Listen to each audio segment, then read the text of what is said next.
رب العالمين কোচত হাজাৰ হাজাৰ মুছলমানে একেলগে বিশ্ব শান্তিৰ বাবে কৰিলে দোৱা على حبيبك خير الخلق كلهم সামৰণি পৰিল কোচৱাৰ ইস্তেমা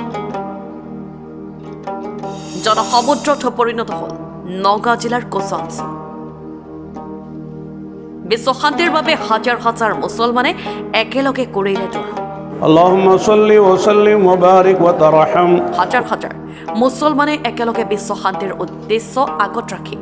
নেদেখা জনৰ ওচৰত কৰিলে দোৱা اللهم صل وسلم وبارك وترحم এই দৃশ্য দেখা পোৱা গ'ল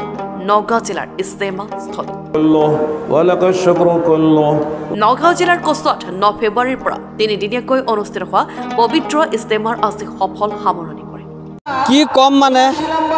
খুব ভাল অনুভৱ প্ৰথমতে সঁচাকৈ আমি এই বিশ্বব্ৰহ্মাণ্ড সৃষ্টিকৰ্তা যিজন পালক পৰম কৰুণাময় আল্লাহক সঁচাকৈ লাখ লাখ কোটি কোটি শুক্ৰিয়া ইমান ডাঙৰ পেণ্ডেল আৰু ইমান আয়োজন ইমান ব্যক্তিসকলৰ লগত একেলগে বিশ্ববাসীৰ শান্তিৰ কাৰণে আমি মনাজাত প্ৰাৰ্থনা ভগৱানৰ ওচৰত কৰিছোঁ আল্লাহ পাকে এই প্ৰাৰ্থনা নিশ্চয় শুনিব গোটেই পৃথিৱীৰ লগতে কচুৱা অঞ্চল ভাৰতবৰ্ষ অসমত এক শান্তিৰ বিৰাজ হ'ব এই কচুৱাৰ এই ইস্তেমাৰ স্থলীৰ পৰা পৰম কৰুণাময় সৃষ্টিকৰ্তাই এই বাৰ্তা আৰু এই দোৱা যাতে আমাক এই আশীৰ্বাদ দান কৰে তাকে আমি কামনা কৰিছোঁ আৰু খুব ভাল লাগিছে খুব আনন্দ লাগিছে ইমান মানুহৰ লগত একেলগে আৰু ইমান মানুহৰ সমাবেত হোৱাৰ পিছতো একো অসুবিধা কোনো মানুহৰ হোৱা নাই প্ৰত্যেকে নিজৰ নিজৰ সিকিউৰিটি আল্লাহ পাকে লোৱাবলৈ সক্ষমতা দিছে সবকে ইমান ধুনীয়াভাৱে সফলভাৱে নিজে মোনাজাত কৰিবলৈ নমাজ পঢ়িবলৈ আল্লাহ পাকে যে সক্ষমতা দান কৰিছে তাৰ বাবে পৰম কৰুণাময় সৃষ্টিকৰ্তাৰ ওচৰত আমি কোটি কোটিবাৰ শুক্ৰিয়া কৰিছোঁ আৰু সকলোৱে যেন আল্লাহৰ পথত সৃষ্টিকৰ্তাৰ পথত থাকিব পাৰে তাকে কামনা কৰিছোঁ হয় ইতিমধ্যে দোৱা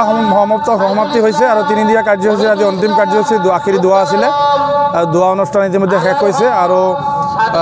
সকলো ধৰ্মপ্ৰাণ ৰাইজ এতিয়া গৰাগৰি হ'ব ওলাইছে কচুৱাৰ অলিয়ে গলিয়ে লাখ লাখ আমি অনুমান কৰাতকৈ আৰু বহুত বেছি প্ৰায় 4 লক্ষাধিক মানুহ ইয়াত আখেৰী দোৱাত সমাবেত হৈছে গতিকে সমূহ অসমবাসী ৰাইজক আমি ধন্যবাদ জ্ঞাপন কৰিছোঁ কচুৱাবাসী ৰাইজৰ ফালৰ পৰা ইস্তেমা পৰিচালনা সমিতিৰ ফালৰ পৰা তেখেতসকলে যথেষ্ট কষ্ট স্বীকাৰ কৰি পেলাই আজি ইয়াত সমাবেত হৈছে আজি 2 দিন ধৰি প্ৰায় বিভিন্ন পাৰ্কিং প্লেচত গাড়ী ৰখাই পেলাই খোজকাঢ়ি আহি পেলাই তেওঁলোকে আহি ইয়াত দোৱাত সমাবেত হৈছে যদিও কিবা অসুবিধা পাইছে তাৰ কাৰণে আমি ক্ষমা প্ৰাৰ্থী গতিকে তেখেতসকলে আজি আখেৰী দোৱা সমাপ্তিৰ পিছত আমাৰ কাৰ্যসূচী সমাপ্তি হৈছে আৰু তিনিদিনীয়া কাৰ্যসূচীৰ আজি সফল সমাপ্তি হৈছে বুলি আমি ক'ব পাৰোঁ